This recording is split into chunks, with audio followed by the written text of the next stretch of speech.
And next one on the list, we have Carson Jones here from the National Weather Service.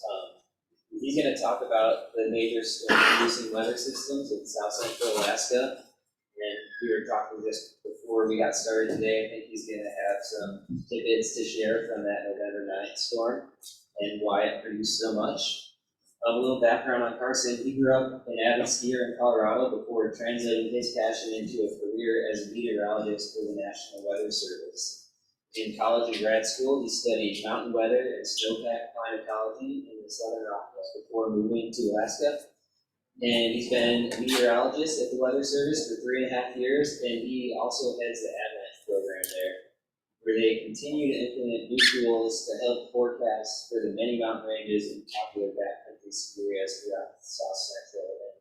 And I'm not sure how many of you are familiar with like the Avalanche weather guidance, but that's kind of Carson's project that he's done a lot that kind of goes on behind the scenes to help us and other Avalanche centers and other operations in the area put out our information. So he plays a pretty big role in what's going on here for obviously for predictive weather and keeping Avalanche centers with the most up-to-date info. So thanks a lot, Carson, and welcome him up.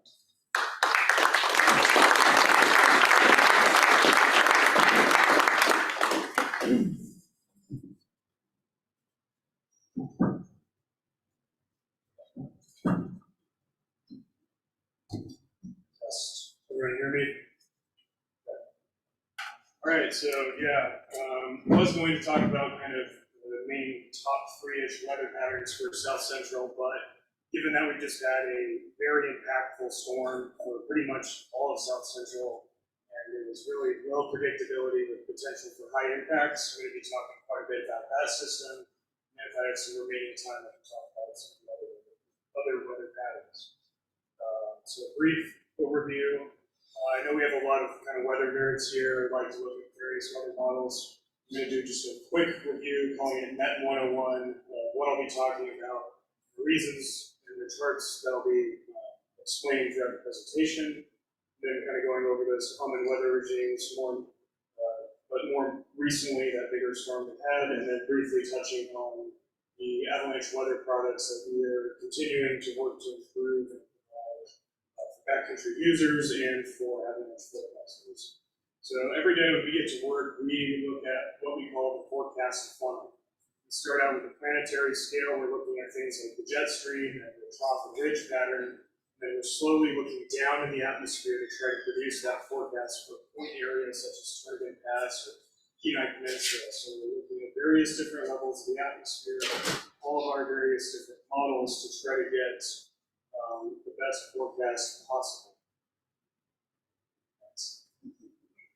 So starting out with the jet stream, for our larger type of systems, the jet stream is really the main driver of all major systems throughout the world.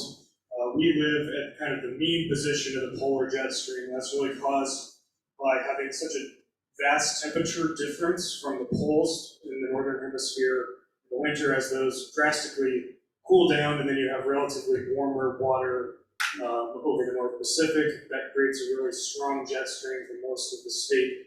And then as we move more into March, April, May, we're so cold aloft that it shifts south over the lower 48. So anyone who's from there or skis down there, you know that Colorado, Utah, their busiest month, or the highest producing snow month is generally in spring and March. We tend to dry out because that jet is farther to the south. So the main bringer of weather is really this trough and ridge pattern, high pressure and low pressure along. So looking first at the high pressure ridge here, the upper right there. When winds go over the jet stream on top of the ridge, they slow down as they go towards the trough.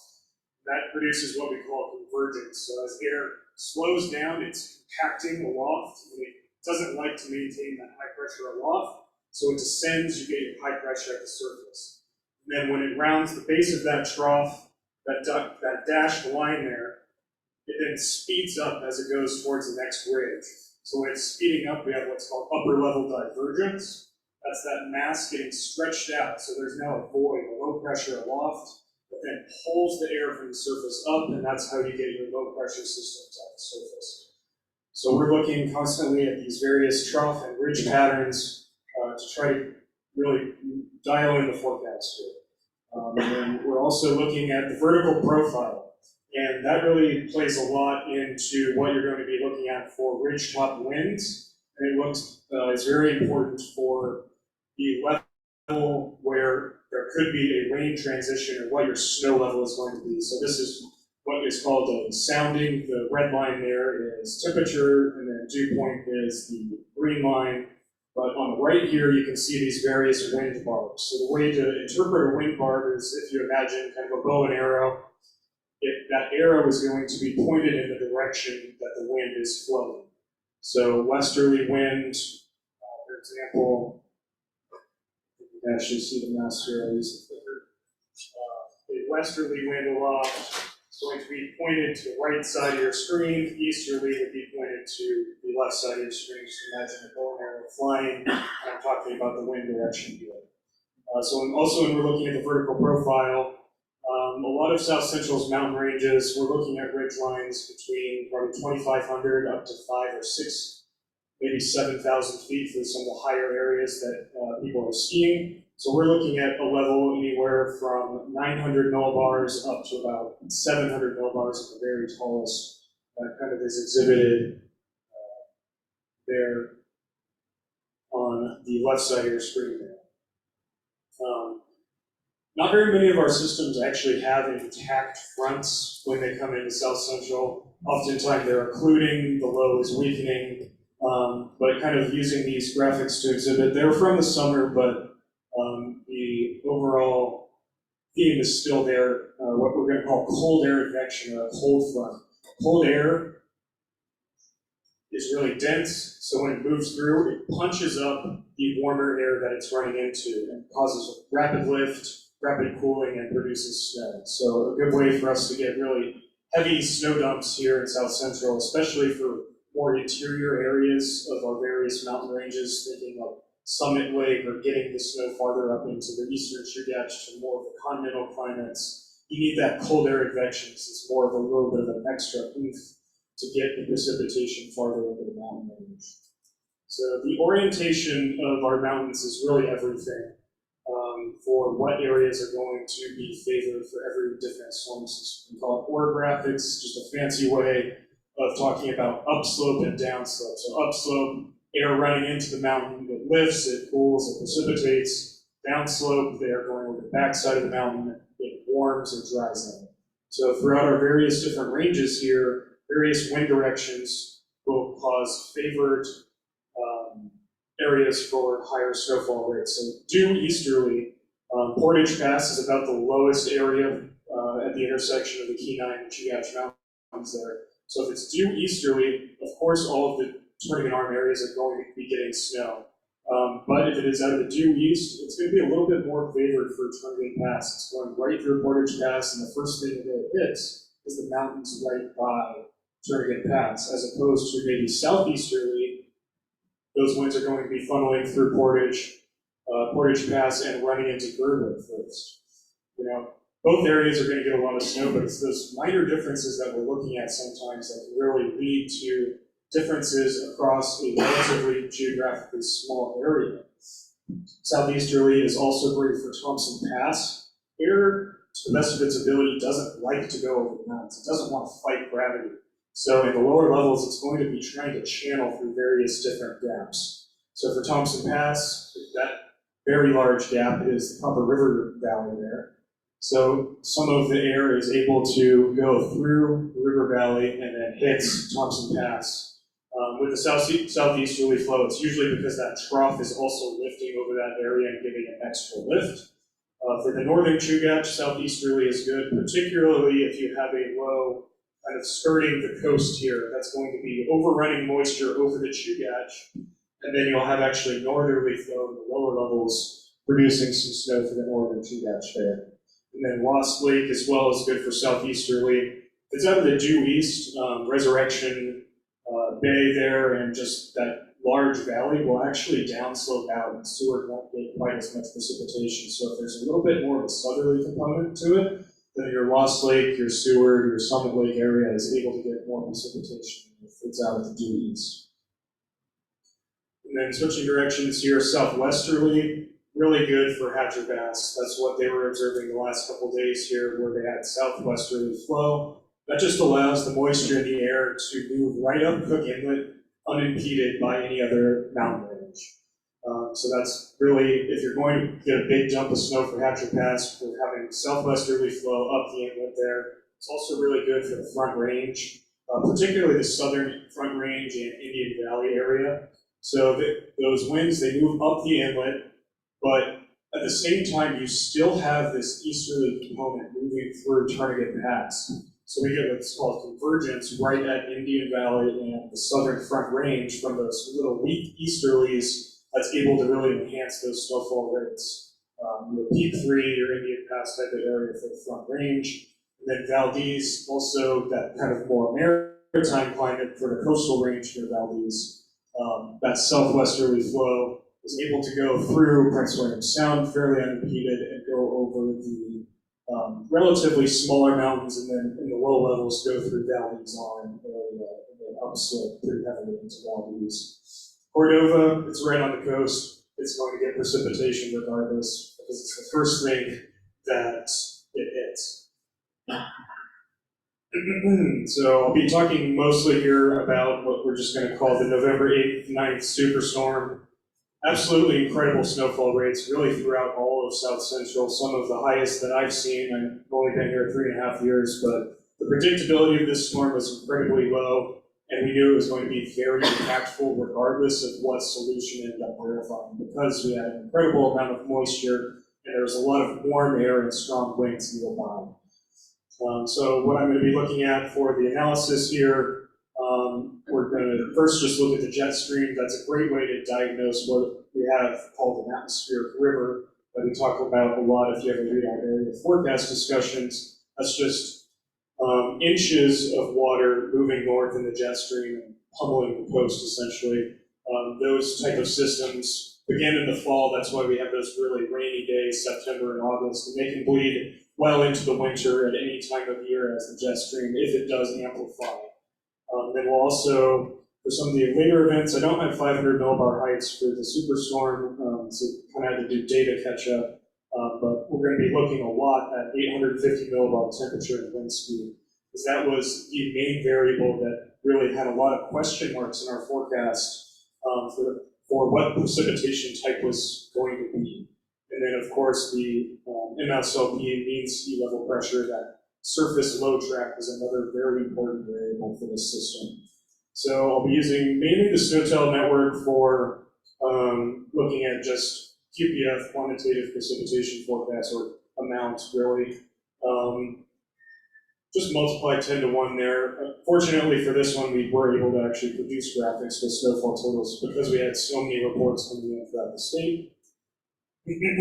All right, so here we're looking at, this is the evening before the storm. This is Wednesday, Thursday evening, Tuesday evening. My day straight here. So you can already see this is the jet stream, a very amplified pattern. Over the Bering Sea, you have that ridge, and that jet stream is diving very far south, down almost as far south as Southern California. It's picking up on that warm water. It's picking up on a ton of moisture from a warmer area in the subtropics. And now it's starting to slingshot it back up right into South Central. So as we step forward, you can see this atmospheric river beginning to amplify and move essentially right into South Central. So this is Wednesday morning.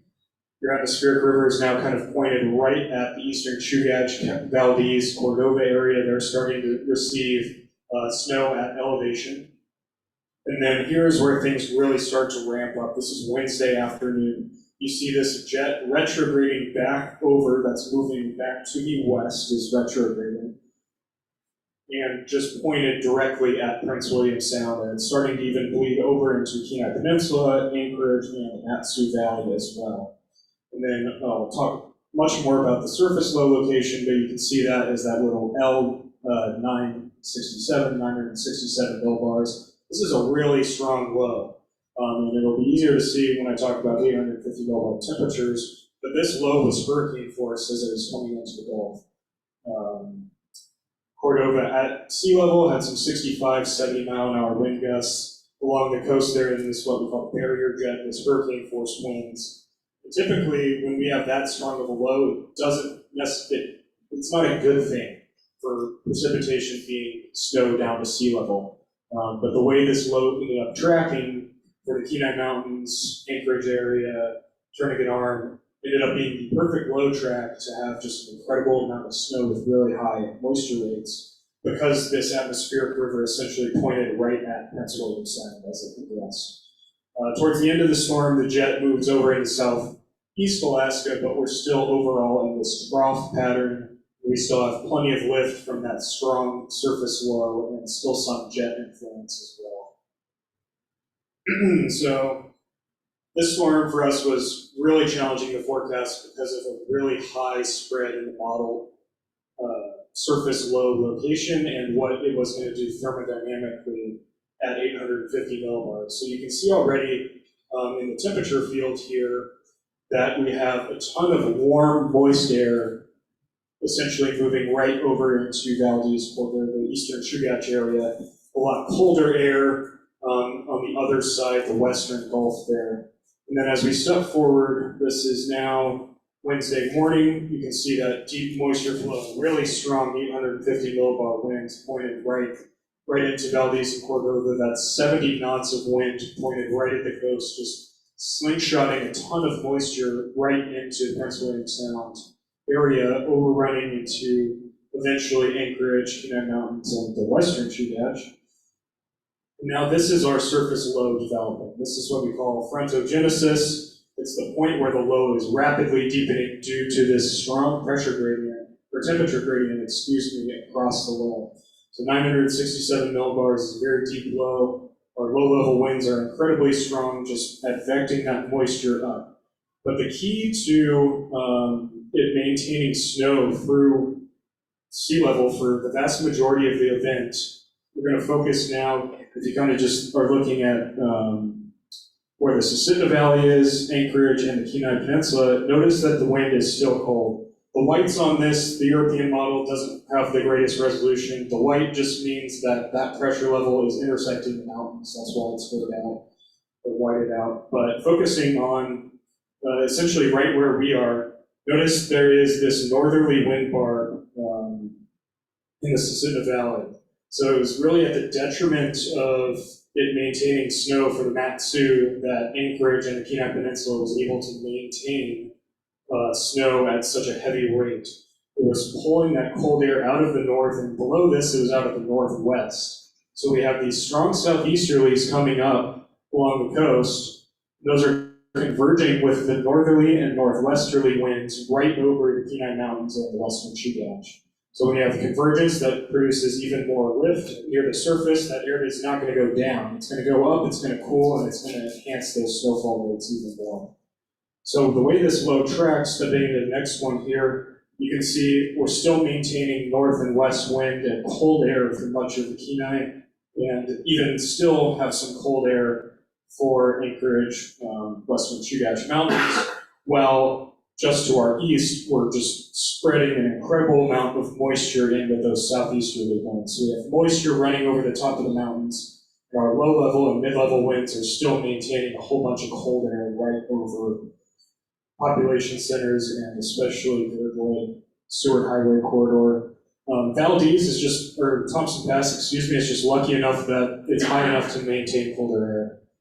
It was raining closer to, say, McCarthy, Edgerton Highway. They switched over to rain rapidly, but they're high elevation, and they stole a little bit of cold air, too, from the Copper River Valley. With this low track, that cold air was able to kind of move into the northern part of the Chugach, right into Thompson Pass. So one other thing about this storm is that precipitation rates were so high that even if it was above freezing for a shallow layer, there's not enough thermal energy to even melt the snow. It's precipitating so hard that it's dragging down cold air aloft.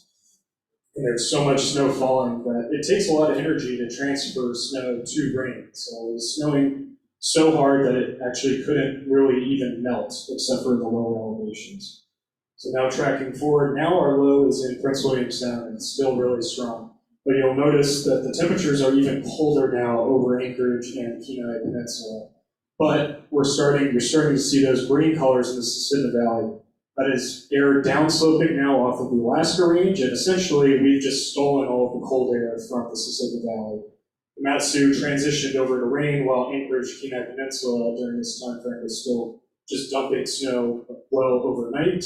This low track too, importantly in the lower elevations, with it being in the Prince William Sound still, we never got surface winds to flip out of the east. They maintained that westerly flow. That means the cold air is going to continue to go westerly through Portage Pass, maintaining colder temperatures and allowing things to stay snowed down at sea level as well.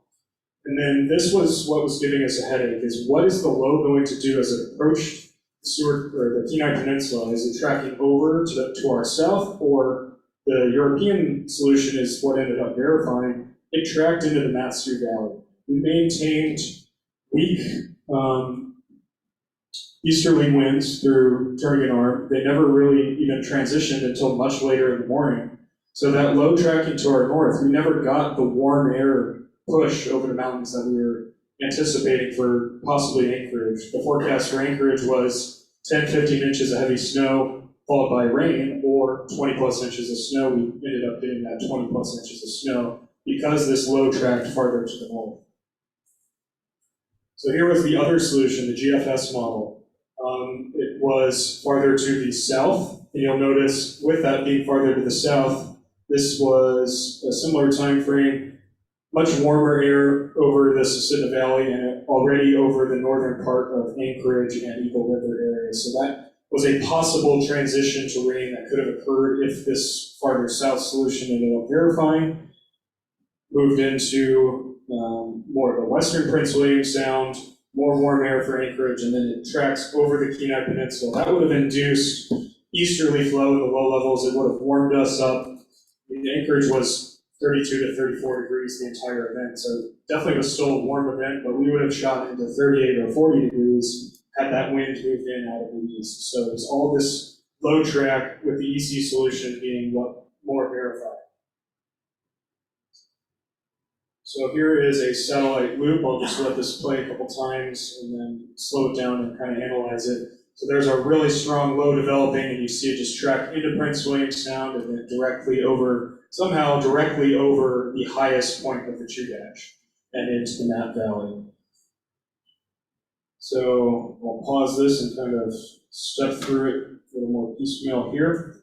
So at the beginning here, you notice that atmospheric river, those orange colors. That's our vast moisture feed going right into, at first, the eastern Chugach, and then as we step forward in time, I can get this track pad to work. Well, I'll just have to play and talk in real time.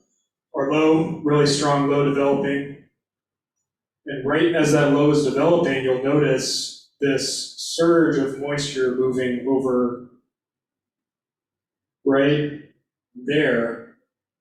Those were what we call short waves in our area forecast discussion. They're these pulses of energy that help to enhance precipitation rates. So as that low was developing, it's slingshotting even more moisture right over the Chugach and into Anchorage, Kenai Peninsula, and then cold air then at the end wraps around.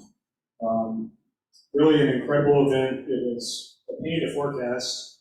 Everyone was very exhausted in our office after this, and then it just kept coming. But incredible snowfall rates for essentially all of Southcentral. So here's a look at some of our liquid equivalents for really a 24-hour time frame. I know it has 2 days, but this event really started in the afternoon of the 8th and finished up in the morning to late afternoon. So we're looking at anywhere from 3 to 6.7 inches of liquid equivalent over a 24-hour period. Absolutely incredible snowfall rates, a ton of moisture for such a short system. It's that strong jet support. It's 850 millibar temperatures, maintaining a favorable profile for that convergence for the Kenai Mountains in the western Chugach. So looking at snowfall totals here, We don't have enough data points really on the eastern side of this map to interpolate, but Thompson Pass, 44 to 65 inches over a 24-hour period. NCEP, the National Center for Environmental Prediction, doesn't believe us right now that this happened. We're trying to verify some of breaking potentially one of the all-time snow records for the US for that duration, but Anchorage, 16 to 30 inches, pretty much all the Seward Highway corridor except for Seward itself, anywhere from 18 to 36 inches over a 24-hour period. But if you look at the Mat-Su Valley, where that warm air was, much lower totals. They did have the high snowfall rates initially, but then they transitioned to freezing rain as those warmer temperatures moved in. Here's just a more zoomed in look of Matt Valley. So it was at the detriment to them. We stole their cold air. They, I believe, had some rain in Hatcher Pass in the lower elevations with this too, just the warm air eventually won out there, but it maintained itself for the Front Range, eastern or western Chugach, and much of the Kenai Peninsula. In the interest of just time here, very briefly touching on just Hatcher Pass weather pattern. Not a strong jet here, but the key southwesterly flow. Basically, we have a trough over the Bering Sea, that southwesterly flow moving over southern Alaska. Here's 500 millibar heights, low pressure trough over the Bering Sea, and then our moisture feed going right up the inlet out of the southwest.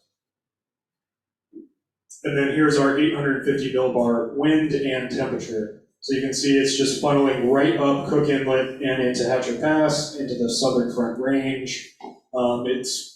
Don't have the resolution quite with this figure here, but there is that low-level easterly flow moving through Turnagain Arm that enhances rates at Indian as well. Another key for Hatcher Pass, and particularly sea level locations, is we need cold air advection. What we had yesterday and the day before, we had this southwesterly flow, but it was warm air advection. We Chinook and Anchorage, it was gross, disgusting rain on a whole bunch of snow. But if we are bringing in cold air, so match up kind of the wind direction with this colder air moving in from the west, that can actually be a really good pattern for Anchorage and sea level locations to have snow out of the southwest. That thermal profile being what's really important there. And then mean sea level pressure, same thing. The wind is going to be moving parallel for the most part to these isobars, going right up the inlet, and the first thing that hits Hatcher Pass, southern portion of the Chugach Front Range there. So here are just some totals from kind of the 2 days here. You'll notice Indian Pass, 3.2 inches, Hatcher Pass, 1.2 inches QPF in 24 hours. That's a lot for them, that drier, more continental climate. That's what they observed the other day. I believe they're looking at a couple feet of wet snow up there right now, on top of not a great snowpack. So shifting gear a little bit here, I've been working extensively on improving this product to the best of my ability and getting our office on board with really focusing on the mountains and keeping you all safe and providing the best forecasts to our partners so that they can make the best informed decisions possible as well. So 2 different locations that you can access this, weather.gov/AFC, that's Anchorage Forecast Center, used to be the center, now it's not, but then Avalanche Weather, or you go onto our webpage, weather.gov, and then there's a tab for local programs and Avalanche Weather. A lot of great resources on this page. There's each one of these snowflakes on the map here represents various different elevation bands of commonly used backcountry ski areas. So pretty much everywhere that most people are going to ski, all the Front Range, Eastern Turnagain Arm, various areas of the Kenai Peninsula, the 3 various different climates for the Valdez area, the northern Chugach, which a lot of heli operations and snow machiners will go use, Hatcher Pass, and then a whole bunch of points for various elevations and climates for Cordova. So if you click on one of these snowflakes, you'll get a couple different options. I like best this tabular forecast. There's a lot of information here, but your time is at the top, and then it'll tell you cloud cover in either abbreviated terms or percentage of cloud cover, your temperature over the 48-hour period, And then really importantly too, wind direction and wind or wind gusts. I can help you plan or anticipate if there's going to be blowing snow and snow loading throughout the event. And then probability of precipitation and 12-hour QPF, that's liquid equivalent. And then the 12-hour snow, we will shortly be updating this to actually have 6-hour resolution for that QPF and snow. That'll help you know intensity better if you do or don't want to be out there when things are snowing 1 to 4 inches an hour like this last storm was. And then snow level. Snow level is derived from a blend of models called the National Blend of Models. We don't touch that, but we've noticed it's done a pretty remarkable job for the most part, usually within a couple 100 feet for snow level.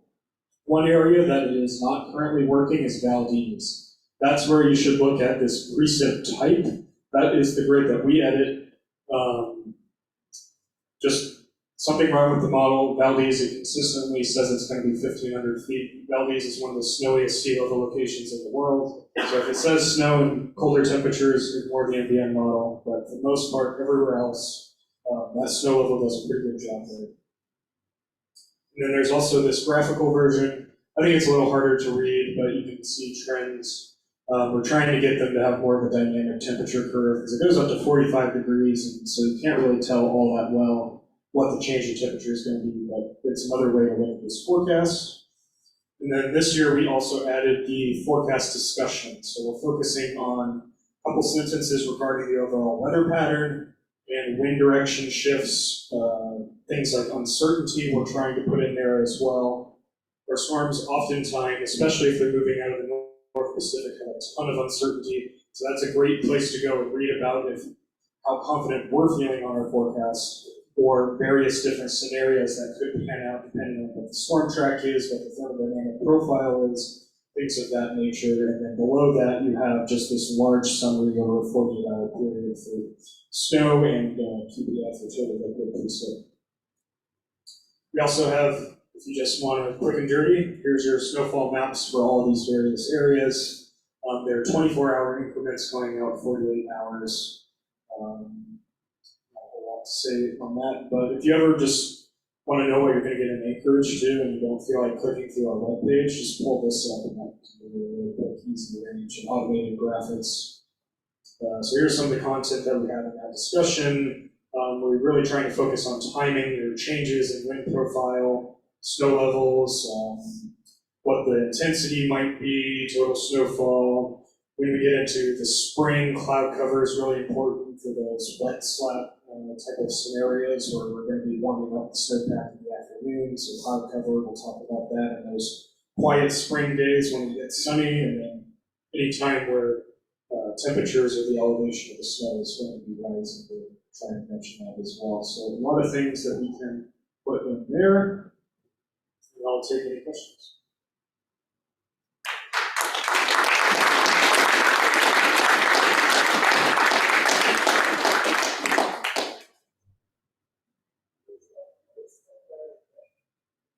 Cold air advection is essentially cold air just moving into the area. Over time, the wind direction say it's going to the yeah, thanks. Wind direction are going to the east with colder air basically over here. That cold air is going to be pushed to the east. That's what cold air advection means. It's the movement of cold air with time. It's progressively getting colder and colder as that's occurring.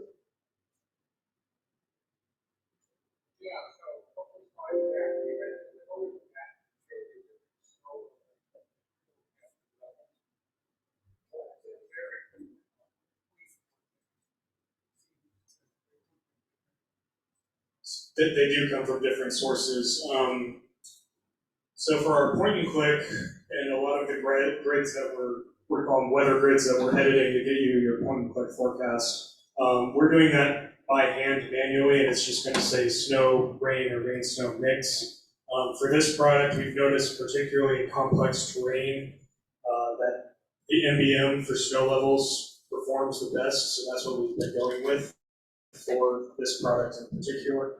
We're taking looks at it for the ability to use it at sea level for Anchorage and in population centers as well. Sometimes the MBM we don't think is right either, so we'll have to then manually do it. I would say for backcountry purposes, look at the snow level that we have in this product. And then for your forecast for Anchorage and those areas that we really have to focus on to protect life and property in Anchorage, that's our job, is look at the precipitation type for your local forecast. But for your mountain one, MBM snow level does a really good job. Another aspect to that is our point and click has about a 2 kilometer resolution. So a lot of the times in complex terrain, that 2 kilometers could cover 3,000 feet of elevation change. So it's really hard for us to get that exact amount or level into our forecast sometimes. Any rumors that a new telemetry coming online? I believe they're putting another snow tail into Snowbird area sometime in the future, the other side of Hatcher Pass.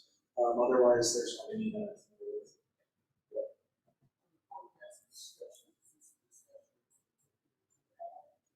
Yes, so the one that I was showing was specifically for mountain weather. You can also read our area forecast discussion too. There's a lot of great details in there. But this one we're tailoring just to backcountry travel and weather.